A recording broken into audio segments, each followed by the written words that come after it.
Muy buenas tardes a todos, sean bienvenidos a esta nueva edición de Martes en la Ciencia, este programa de divulgación científica, tecnológica y humanista que les ofrece la Universidad Veracruzana a través de la Coordinación Regional de Difusión Cultural. Hoy me siento sumamente contenta de tener con nosotros a dos músicos de gran trayectoria. Nos acompaña el maestro Alfredo Sánchez Oviedo, que en mayo de 2017 recibe el premio al decano que otorga la Universidad Veracruzana. En noviembre de 2013 obtiene el reconocimiento Summa Cum Laude durante el primer máster en interpretación de guitarra clásica en Alicante, España. En julio de 2007 se gradúa con mención honorífica en la maestría de docencia del Centro Universitario Hispano-Mexicano en Veracruz. Ha obtenido primeros lugares en concursos nacionales e internacionales. En 1985 es invitado a formar parte del ensamble clásico de guitarras y desde 1987 se desempeña como maestro de guitarra en la Facultad de Música de la Universidad Veracruzana, donde varios de sus alumnos han obtenido primeros lugares nacionales e internacionales. En julio de 2019, la editorial de la UV publica su libro Ser en la Música, que es el título precisamente de esta charla de Martes en la Ciencia. En el año 2000, BMG produce un CD con parte de los 29 preludios y fugas que transcribió para una sola guitarra del clave bien temperado de Johann Sebastian Bach, mientras la misma obra que se distribuye a nivel internacional por Orphei Editions. Desde 2005 funda, dirige y coordina el Encuentro Internacional de Guitarra y Concurso Nacional para Jóvenes Intérpretes como parte de la vasta actividad artística que tiene la Universidad Veracruzana. Nuestro conferencista invitado es Alfredo Sánchez, integrante además del ensamble clásico de guitarras de la Universidad Veracruzana. Y para moderar esta charla tenemos la presencia del maestro Luis Efrén García Reyes, coordinador del Centro de Iniciación Musical Infantil de la Universidad Veracruzana en la región Veracruz y guitarrista también de reconocida trayectoria. Bienvenidos los dos, quedan con ustedes. Bien, muchas gracias. Muchas gracias. Yo quisiera dar las gracias muy ampliamente a la licenciada Ana Lilia y a todo el equipo de producción de este programa, a ti, Isabel, por la coordinación que tienes a cargo, que es algo también digno de llamar la atención. A la Coordinación Regional de Difusión Cultural de Veracruz, la felicito por hacer este tipo de programas tan importantes y tan loables en el sentido de promover la ciencia y el arte. Bienvenidos a estos programas. Usted me dirá cómo procedemos. Pues antes que nada, maestro, es un gusto tenerlo. Es un privilegio poder platicar con usted. Y además de todo, pues creo que va a ser una gran enseñanza la que nos puede aportar, principalmente para toda la comunidad que estamos radicando aquí en Veracruz, principalmente nuestra comunidad de alumnos, que es algo muy importante que los conozcan, a todos nuestros personajes grandes y emblemáticos de la Universidad Veracruzana. Pues, para iniciar, no sé si me permitan, el libro de Ser en la Música, aquí lo tenemos, me pareció a título personal, un complemento maravilloso para todo artista, porque unifica muchos de nuestros procesos en la introducción a la música, en el aprendizaje y después, siendo músicos profesionales, el qué es lo que realmente somos siendo músicos. Para iniciar, maestro, no sé si me permita, quisiera preguntarle específicamente su enfoque y por qué le puso visión mayéutica de la interpretación. Claro, bueno, este libro tiene una historia de toda mi vida y últimamente me llamó mucho la atención este concepto de mayéutica que viene desde la época de Sócrates. De hecho, es un invento de Sócrates. Su mamá era partera y el oficio de la partera es la mayéutica, es decir, una mayéutica es aquella que recibe a los niños que vienen al mundo. Entonces Sócrates decía que él era como una mayéutica, él ejercía la profesión de la mayéutica porque se dedicaba a sacar el conocimiento de sus alumnos. Él no impartía conocimiento, él producía conocimiento a través de lo que los alumnos ya traían consigo mismos. Y esto nos suena exactamente a lo que es el constructivismo hoy día. Es decir, la mayéutica no ha muerto para nada, en más de 2000 años sigue vigente, simplemente ahora ha cambiado de nombre. Se le han puesto otros nombres en la historia, pero es el famoso constructivismo. Pero hablando de la mayéutica directa de Sócrates, pues es la que nos remite con la filosofía clásica, ya que Sócrates fue el fundador, junto con Platón, su alumno, y después el alumno de Platón, Aristóteles. Ellos tres son los que fundan la filosofía clásica, y la mayéutica entonces es con los músicos, por ejemplo, en este caso, es muy importante porque todo aquel conocimiento que viene de dentro de uno, que es el que es uno capaz de modificar. Entonces, el maestro lo que tiene que hacer no es inculcar conocimiento, sino descubrir al lado del alumno cuáles son las partes que él puede manejar para sí mismo. Es decir, el maestro y el alumno van juntos. No hay esa verticalización a la que nos acostumbramos durante nuestra niñez, en la que el magister dixit es el imperativo que existía antes, es decir, el maestro dice, y esto lo acatas. Ahora no, ahora se promueve que el alumno piense, que el alumno decida, que el alumno modifique su saber, sabiendo que es suyo, ¿sí? Aunque suene como reiterativo. Pero es ese conocimiento que pertenece ya a ti. En el caso del músico, hay ejemplos muy, muy claros que a lo mejor tenemos chance de decir, pero básicamente la mayéutica sería eso. Entonces es importante. Muy bien, muy interesante. Aquí viene una segunda pregunta que probablemente sea el hilo conductor, y lo manejo así porque me encanta ver cómo se maneja desde un punto de vista artístico, desde un punto de vista como ejecutante, toda una rama, una bola de raíces, una serie de puntos de enlace con la filosofía, con otras disciplinas artísticas, llámese pintura, llámese escultura, cómo se mezcla la misma música, filosofía, ahora con la física, cómo se mezcla la astronomía, cómo puede ser que un mundo tan maravilloso y tan vasto como es en el que existimos actualmente y físicamente lo podemos imaginar en la parte teórica, ¿cómo es que se puede entrelazar todos los elementos partiendo de un punto maravilloso llamando música? Muy buena tu pregunta, muy asertiva.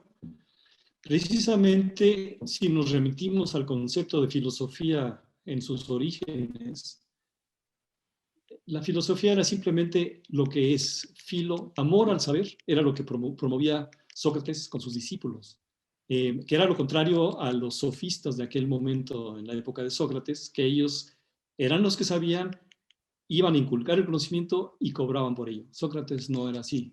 Él no quería inculcar conocimiento, él simplemente quería producir conocimiento en los alumnos. Entonces, la filosofía es eso, es el amor por el saber. Y en el amor por el saber entran todos los temas imaginables. Es decir, si tú te acercas filosóficamente, en este concepto antiguo de filosofía, te acercas filosóficamente a la música o a la ciencia en general, o a cualquier rama de la ciencia, o cualquier rama del arte, ese acercamiento va a ser mucho más productivo, mucho más intenso y mucho más, va a ser una impronta en lo que vas a decir, en lo que vas a hacer. En el caso de un ejecutante de música en vivo, imagínate la importancia que tiene eso. Desde entender lo que escuchas, saber que lo que haces tiene un peso específico, que estás fundamentado en una epifanía, vamos a llamarle así, que también Sócrates lo tenía, que era su conciencia, diciéndole esto es así, esto no es así. Entonces tú, si haces una construcción epifánica de tu forma de tocar, te vas a aprender a escuchar mejor. Porque una cosa es lo que creemos que hacemos y otra cosa es lo que realmente aprendemos a escuchar de lo que está saliendo como nuestro mensaje. Entonces vas a tener un discurso mucho más conmovedor, mucho más directo, que no va a estar basado en la retórica sofística de convencer con lo que dices, aunque no sea cierto. En este caso estamos hablando de verdades que están en tu interior. Y esa verdad que promueve Sócrates no tiene que ver con esa verdad definitiva que se impuso durante varios siglos y que dejó tantos ríos de sangre. La verdad es tuya, es tu verdad que vas a compartir. Eso es lo que hace un artista en escena. O un científico o cualquier persona, lo que hace es tener conciencia sobre esa verdad que lo mueve o que la mueve para decir las cosas en base a no un conocimiento adquirido, copiado, que no es tuyo, sino algo que realmente es tuyo, que has cuestionado, una dialéctica profunda para saber de qué estás hablando y cómo lo estás diciendo. Me refiero no a las palabras, me refiero en el caso de los músicos a la forma de ejecutar, a la forma de tocar. Entonces es algo que quizás no se vea en un primer término cuando está el músico en escena, los músicos en escena.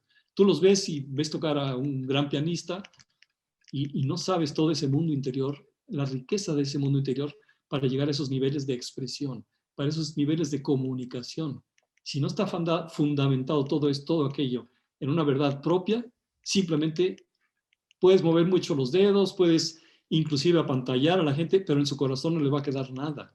Entonces de eso se trata, de llegar al fondo de las cosas, de penetrar completamente tu quehacer y tu pensar para poder ser convincente no por medio de la retórica, sino por medio de la expresión corporal, de la expresión musical y de una retórica bien entendida. Por supuesto, la retórica sigue funcionando, pero ya a otro nivel. Más o menos eso sería. Muy bien. Aquí le comparto una idea que tengo desde estudiante de la Facultad de Música, que tuve también el gozo de tenerlo usted como jurado en algunos exámenes, ¿no? En algunas evaluaciones. Muchas veces el músico que se sube a un escenario tiene miedo y transmite el miedo. Transmite la incertidumbre, ¿no? Transmite, me voy a equivocar, no me va a salir, ¿no?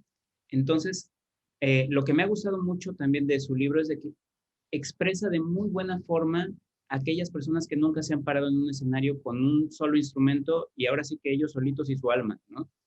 Donde tienes que estar tú en un escenario ya sea de 5 metros, de 20 metros de espacio atrás de ti y no tienes a nadie atrás de ti más que tu instrumento frente a un público, frente a un jurado. Me gusta mucho usted cómo presenta esa emoción, esa excitación, ese compromiso, y ahorita lo acabo de mencionar, de presentar lo que realmente somos, realmente defender lo que somos y en lo que creemos con la música, que es algo muy interesante, ¿no? Porque principalmente de repente uno siente que dices, me voy a equivocar y ese miedo nos consume. Y en vez de transmitir algo que sea de trabajo, todo el trabajo que hicimos abajo del escenario, no se logra proyectar. Presenta la emoción de un músico y cómo tiene que ser bien compartida con el público. Cómo tiene que ser esa creación de un organismo mayor, más grande que nosotros. Un organismo que no es un intérprete, sino es uno con la música. Un ser completo con el público, ¿no?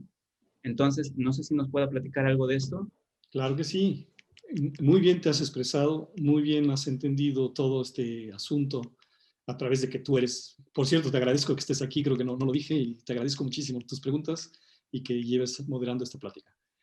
En efecto, es el compromiso tan fuerte cuando te paras ante un auditorio, porque no se me ocurre desnudez más total que aquel que está en un escenario, y sobre todo hablando de un guitarrista, por ejemplo, digo cualquier instrumento, pero una guitarra estás enfrente del público sin poder esconder nada, estás desnudo totalmente, pero es una desnudez que si lo que vas a dar, como lo he dicho, lo que vas a impartir, tiene un fundamento muy profundo, tiene una raíz de búsqueda muy profunda, el miedo se va convirtiendo, no desaparece, es un mito eso de que alguien pueda tocar sin temor, pero ya no es un temor a quedarse estático y no puedes seguir adelante. Más bien es un temor que se vuelve algo benéfico, es un temor que produce una sinergia con el público de vida. Es un temor que, si cambiamos la palabra temor, es una energía, ¿verdad? Es una energía que se va a transmitir de una manera mucho más elocuente si esa empatía con el público logra darse. Es decir, el que se sube en el escenario y tiene temor, simplemente no sabe de dónde viene su temor, pues el público no se va a querer identificar con ese acto de temor. Es como cuando vamos al cine. Tú ves a Terminator acá o a Steven Seagal peleando, ves a alguien con el que te identificas porque dices, bueno, yo quiero ser eso. Yo no quiero estar con temor en esa situación y al revés quiero ser un triunfador. Es un poco eso lo que la gente a veces inconscientemente va a buscar a los conciertos y sobre todo de los conciertos con solista, porque la gente se identifica con aquel que se ha atrevido o con aquella que se ha atrevido a subirse a un escenario para decir la música, en este caso, ¿no? Repito siempre, estamos hablando de música, pero esto es aplicable a cualquier otra disciplina. Entonces, si la persona no tiene bien consciente a un nivel mayéutico profundo lo que está haciendo y cómo lo ha logrado y cuál es su mensaje, mientras mayor profundidad tengas en esto, más importancia va a tener. Entonces, pero si no has llegado a un nivel de profundidad alto, simplemente ese temor se va a empezar a volver un círculo vicioso que te va a rodear a ti y solamente vas a contagiar a tu público con cierta angustia. Yo vine a identificarme con el héroe de la película y resulta que ahora me quiero salir, ¿verdad? Estoy hablando de la situación peor, ¿no? Que a todos nos ha pasado, a mí también me ha pasado, que por más manejo teórico que tengas y más mayéutica, sigue habiendo cosas, pero es parte de la música, es parte de la vida. Aquí llegamos a un punto, bueno, entonces, ¿qué es lo que amalgama todos estos puntos? ¿Qué es lo que amalgama lo que realmente da sentido a estar en el escenario? ¿Qué significa ser en la música? Y eso está directamente relacionado con el ego, simplemente, simple y llanamente el ego. Es decir, ahí nos conectamos con la filosofía oriental, por ejemplo. Nos comunicamos con la filosofía de los existencialistas, con Sartre, con Heidegger, con toda esta gente que ha tratado de profundizar en lo que significa el ser de cualquier cosa, el ser tuyo, el ser, no como un ente, sino como una pregunta ontológica, es decir, todo lo que tiene que ver con el ser de algo. Sería profundizar más en eso, es un tema mucho más complicado, quizás no me deba meter tan allá, pero sí, retornando al hilo, el que está en escena o la que está en escena o quien está en escena, lo que debe haber cultivado es precisamente un placer, su ego, acallando su ego, para que la música, la humildad de ti ante la música sea total. ¿Y qué significa que sea total la humildad ante la música? Bueno, precisamente eso, que vas a ser capaz de penetrar, como la ciencia, a nivel cuántico, hipermicroscópico, a los detalles, a los intersticios menores de todo lo que sucede en tu instrumento y todo lo que sucede en la música que haces en tu instrumento y todo lo que sucede en tu ser a la hora de dar eso. Si en ti hay placer, redondeando la idea, si en uno cultiva el placer de tocar, quiere decir que vas bien.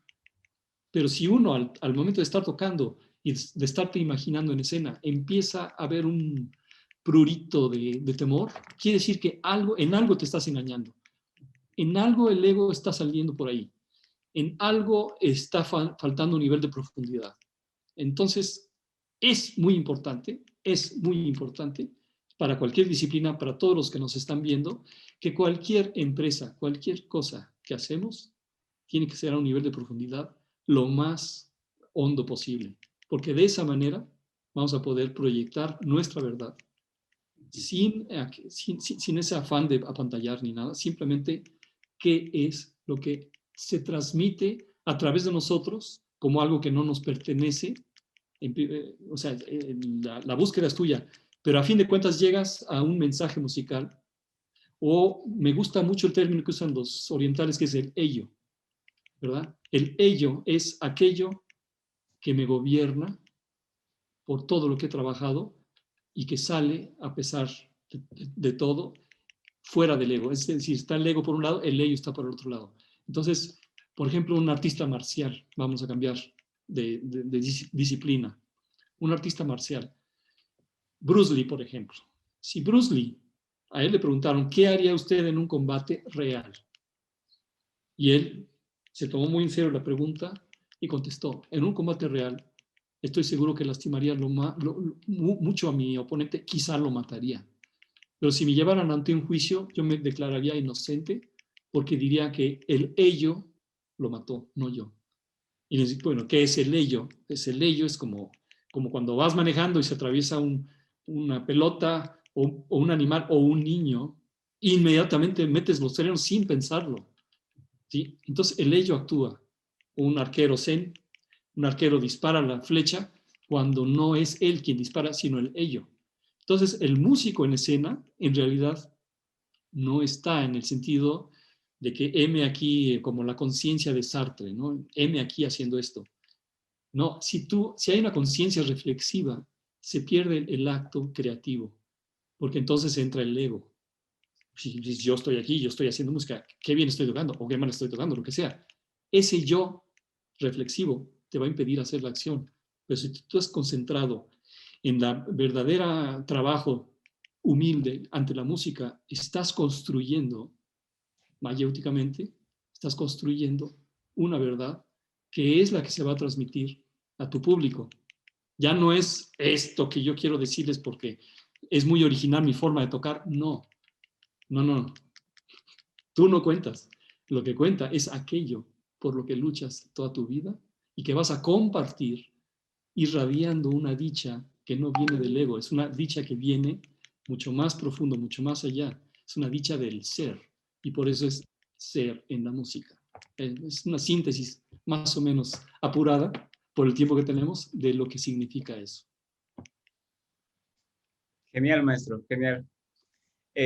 Voy a retomar todo lo que acabas de mencionar con dos cosas que me gustan mucho. Uno es lo del tiro con arco, ¿sí? Yo cuando empiezo a dar clases, ya sean niños o jóvenes o ya personas mayores, en muchas ocasiones me doy cuenta de que no hay mejor forma de explicarles cómo tiene que ser el trabajo de la técnica musical con ejemplos. Ejemplos prácticos donde simplemente alguna acción que tenemos repetida no 10 veces, sino 500, sino 300, 1000 veces en toda nuestra vida, ¿no? Cómo tomamos un vaso de agua, cómo soltamos un vaso de agua directamente en la mesa, cómo lo dejamos de ejercer presión y todo esto, ¿no? Cuando usted menciona en el libro lo del tiro con arco, me gusta mucho cómo presenta la idea de que dice, soy yo el que tira la flecha, y es lo que acaba de decir, ello como nos lo presentó, que realmente hace la acción, ¿no? A mí lo que me gusta mucho de esto es de que yo veo, y tal vez es un punto muy, muy debatible, pero yo veo mucho arte en todo lo que hacemos. Hablando, por ejemplo, en la educación, hablando de diferentes disciplinas. Yo veo a gente que es artista en las matemáticas, artista al hablar, al tratar a las personas, ¿no? Entonces lo ves y dices, es una persona bellísima. La forma en que te habla, la forma en que te mira por un instante y te agradece ese instante que comparte contigo, para mí es algo increíble. Y lo interesante es que en muchas ocasiones eso lo podemos percibir en muchas disciplinas. Lo curioso es de que no lo valoramos como propiamente un arte, de repente tratar a las personas, un arte tratar a los niños. No le damos como que la valía real de lo que realmente están haciendo, ¿no? Entonces, me gusta mucho la parte del Zen, como usted lo maneja, y aquí voy a sacarle una anécdota que tuve con un exalumno suyo, seguramente lo va a recordar, el maestro Hiroyuki Morinaga. Un día estaba yo en clase y entra él al salón de clase, estaba con un maestro muy querido por ambos, el maestro Enrique Velasco, que vamos a invitarlo, y le preguntó específicamente sobre una obra musical que se llama Variaciones de Sakura, ¿no? Y le preguntó el maestro de qué es lo que quería decir con eso, ¿no? ¿Por qué Sakura? Y el maestro Hiroyuki nos dice todo un planteamiento maravilloso y hermoso, tal cual como un árbol de cerezo. Nos dice, bueno, es que cuando se dice de la flor de Sakura, te está diciendo de una fecha en que florece, te está diciendo un clima, te está diciendo de un entorno, visualmente, cómo se ve, cómo se transforma una ciudad. Te está diciendo de cientos de cosas que para nosotros simplemente es una palabra. Y realmente para ellos es como que un nodo, por decirlo así, donde bifurcan toda la cantidad de ideas, imágenes y todo lo que puede haber en una sola palabra. Y creo que la filosofía dentro del arte tiene que ver mucho con eso. Es algo tan hermoso, tan vasto, que de repente no nos hemos dado cuenta que hay arte en todo lo que podemos imaginarnos. Siempre y cuando se haga, como usted dice, con respeto, con honestidad, ¿no? Dejar el ego un poco atrás, ¿no? Y dejar que realmente florezca lo que es en sí la vida, lo que es en sí las disciplinas. Entonces, por eso me gusta mucho todo esto, ¿no? De cómo maneja las diferentes filosofías, cómo los centra en algo tan maravilloso, al menos para los músicos, que es algo tan puro y digno como la música, ¿no? Que cada una de las palabras que se van entrelazando dices, ah, por fin se dijo, ¿no? Muy bien, Luis, muy bien, muy bien. Me gusta mucho cómo lo expones, me gusta mucho que tengas ese entusiasmo por hablar de estas cosas, porque se ve que tu entusiasmo viene de mucho más profundidad que una simple forma de, de convencer, ¿verdad? Es auténtico, me gusta mucho. En efecto, ya Eric Fromm, por ejemplo, siempre, siempre las lecturas de Eric Fromm son maravillosas porque él nos dice, bueno, cuando tú tengas la opción de elegir un gobernante, no, no te fijes en su currículum, no te fijes en lo que se dice de él, sino fíjate en su mirada, fíjate en su forma de caminar y fíjate en su forma de sonreír. Ese es un buen gobernante. Entonces, eso sintetiza muy bien lo que acabas de decir tú, de que no es nada más la superficie lo que nos debe cautivar, sino el ser de alguien. En el caso de los niños, su ser es puro, ¿no? Entonces, ahorita que mencionas a los niños, hay un ejemplo que quiero dar rapidísimo de cómo funciona la mayéutica en un niño. Un niño que lo llevan sus papás a su primer día le dices, bueno, agarra la guitarra con las manos así, siéntate de esta manera, ahora pulsa una nota. Entonces el niño va a buscar la aprobación de que si está bien, haciendo bien las cosas. Muestra del aprendizaje verticalizado que ha sufrido toda su vida. Entonces tú le dices, a ver, toca 3 veces esa nota, así con una cuerda al aire en la guitarra, ¿no? Toca 3 veces esa nota con el mismo dedo, pero ahora tú vas a escoger la que más te guste.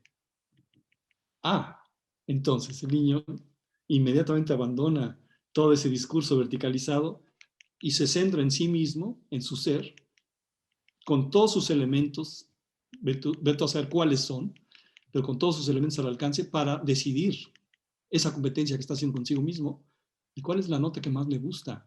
Ahí está comenzando a tener una definición de sonido, sus primeros parámetros de lo que significa la técnica, sus primeros vislumbramientos de que es él o ella, ¿no? Una niña, que está buscando esa realidad para convencer y no porque le dan una instrucción y la hace y busca la aprobación para sacar 10. No, es su proceder el que va a convencer primero a sí mismo, porque tú le dices, bueno, ¿cuál te gustó más? Y te puede decir, bueno, pues la segunda. Y si realmente tú coincides, dices, es cierto, la segunda estuvo maravillosa. Y el niño empieza a sonreír de una manera como nunca antes lo había hecho. Ese es el proceso mayéutico. No sé si queda claro. Y eso se puede hacer a nivel maestría o doctorado, es lo mismo. A ver, maestro, este escrito que has hecho, ¿por qué lo hiciste? ¿Qué te dice a ti? Nada de que, oye, aquí la ortografía y esto lo copiaste de no sé dónde. No, ¿qué te dice a ti lo que has hecho, verdad?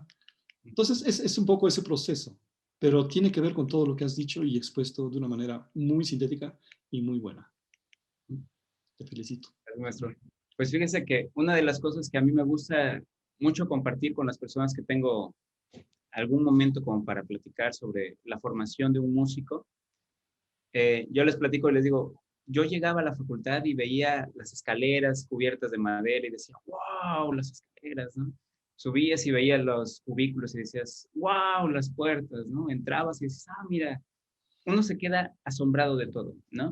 Es un edificio, realmente solo piedra y madera, algunas cosas, y son cosas que uno encuentra hasta en la calle, ¿no? O sea, realmente no es algo, pero bien significado más profundo, que es las personas que viven ahí, y viven aunque sea unas horas, o viven o habitan, mejor dicho, por ciertos periodos de tiempo, ¿no? Tal vez no son muchos, tal vez sí son muchas horas también, de repente tenemos a maestros que trabajan mucho tiempo en la facultad, pero lo interesante es cómo se permea toda la información, toda la vida que llevan nuestros maestros y cómo cae en nosotros, cómo nosotros nos convertimos en parte de, en parte. No somos sus reflejos, nunca vamos a ser como dicen a veces, ¿no? De broma, dicen, es que fulanito es el Luisito del maestro Luis, ¿no? El no sé quién y siempre en diminutivo pensando como que es la misma figura en chiquito, ¿no? Y a veces hasta dicen de los grandes, ¿no? Dicen, es que él es como el Horowitz chiquito, ¿no? Y después nos damos cuenta de que somos muy afortunados los alumnos, y lo digo en cualquier disciplina, en cualquier área de la Universidad Veracruzana, que logramos entender y aprender qué es lo que realmente nos enseñan los maestros. Los maestros que realmente son las personas que se acercan a nosotros, que se preocupan por nosotros, que hasta nos exigen y de repente nos dicen, tú vas a continuar el legado cuando yo ya deje esto, ¿no? Entonces ahí es como que te cae el 20 de la responsabilidad que tenemos. Y lo curioso es que vivimos en una sociedad donde nos quejamos de muchas cosas, nos preocupamos de muchas cosas, y lo curioso es que la realidad es de que pues podemos hacer más, ¿no? Ahorita usted como menciona desde la filosofía griega, la filosofía oriental, ¿cómo podemos retroalimentarnos de esa información? ¿Cómo podemos romper esquemas, ¿no? ¿Cómo podemos llegar a trascender con nuestro trabajo? ¿Y cómo podemos compartirlo de forma tan bonita y tan maravillosa y tan noble como lo han hecho maestros antes de nosotros, ¿no? Que es realmente también por lo que tenemos que agradecer esto, ¿no? Es muy bonito toparnos con gente valiosa y que de repente, no puede ser, lo vi el otro día, ¿no? Y ese tipo de cuestiones creo que realmente una de las razones más importantes que tiene la educación. Dejarnos el parámetro muy alto con nuestros maestros y a partir de ahí tratar de alcanzarlos, porque realmente es como que nuestra primera meta. Y si no los podemos alcanzar, esforzarnos para buscar una vertiente en la cual podamos explotar con nuestras propias capacidades, nuestras propias naturalezas, ¿no? Y en eso, por ejemplo, regresando al libro, como usted hay algunas cosas que me resultan un poco complicadas porque no soy un experto, pero de repente dices, ¿cómo puede ser que cada una de las fibras de mi cuerpo, de mis células, mis manos, cómo es que vibran de cierta forma? ¿Cómo es que puedes decir que estoy feliz y estoy excitado y estoy enamorado de llegar a estudiar y de hacer esto o de presentarse? O en su caso, cuando hizo, por ejemplo, las transcripciones de El clave bien temperado, yo me acuerdo que entré a su presentación del libro y yo decía, no puede ser, o sea, ¿cómo pueden tocar esas obras de piano en guitarra? ¿No? Y lo interesante sería saber cómo vienen las siguientes generaciones, qué mensaje, tal vez ya mezclé muchas cosas, pero la pregunta que yo le quisiera hacer con esto es, ¿cuál es la mentalidad que debe de tener un alumno en estos tiempos de pandemia, en estos tiempos a donde de repente nos topamos con etiquetas por todos lados, ¿no? Que si estás en pro o estás en contra de no sé qué, si estás en pro o en contra del gobierno, si estás en pro, de 1000 cosas, a favor, en contra de maestros, a favor, en contra de la educación, a favor, en contra de un partido político. ¿Qué es lo que usted nos podría decir? Un punto guía, un punto firme, a través del arte, a través de la filosofía, a través de todo esto, que sea un despertar para nuestros alumnos. Ahí te va. Muy sucintamente y muy reducido lo que te voy a decir, pero es la base de todo esto que has comentado. Si nosotros hacemos una lista de nuestros mejores maestros de toda la vida, yo por ejemplo, digo, bueno, mi maestro de primero de secundaria de biología fue uno de mis mejores maestros, y así, y tengo varios, ¿no? Mi maestro de guitarra, López Ramos, o sea, varios, pero por ejemplo es maestro de biología. Y luego me puse a pensar, ¿por qué es el mejor maestro? ¿Por qué me dejó esta impronta tan marcada por el amor a estudiar? Ahí está la palabra, amor. Si un maestro ama lo que hace, inevitablemente lo va a transmitir a sus alumnos. O sea que es una relación de ida y venida, ¿verdad? Si el maestro ama su oficio, sea lo que sea, lo va a transmitir a sus alumnos. Claro, por ahí se dice, el maestro llega cuando el alumno está listo. Debe ser un alumno receptivo, debe ser un alumno capaz de ver esa sensibilidad del maestro por ese amor que tiene por el tema que domina. En el caso de la música, eso es muy patente. Si tú como músico amas tu arte, tu alumno, esa es la verdadera enseñanza, no es los libros o las técnicas o sagreras, no. El verdadero sentir, el verdadero sentido de la relación maestro-alumno, el vínculo que los une va a ser el amor por lo que están haciendo. Y eso no es lo que se enseña, eso no se enseña el amor, sino se va a transmitir. Por ejemplo, mi papá, yo lo veía tocar en la sala de mi casa, absorto, música de Bach en la guitarra. Imagínate, yo desde que nací oía eso, desde antes de nacer. Yo no lo sabía, pero eso dejó una impronta en mí que despertó con los años y dije, bueno, ¿por qué amo tanto esta música? Pues fue por eso, porque, y no era que lo tocara muy bien o que me dijera, ven a oír esto, no, es que yo lo veía amando esa música y eso fue lo que me transmitió. Entonces, en síntesis, por todo lo que has dicho, debemos estar muy prendidos y muy conscientes y luchar mucho y trabajar mucho esa humildad ante la música que te digo o ante cualquier arte, de la filigrana que produce ese saber. Y ese enamoramiento es el que se va a transmitir a los alumnos, no las palabras, no lo que le dices, sino lo que haces. Entonces, es una cuestión, como lo dice Erich Fromm, es el ser que prevalece ante el tener, ¿sí?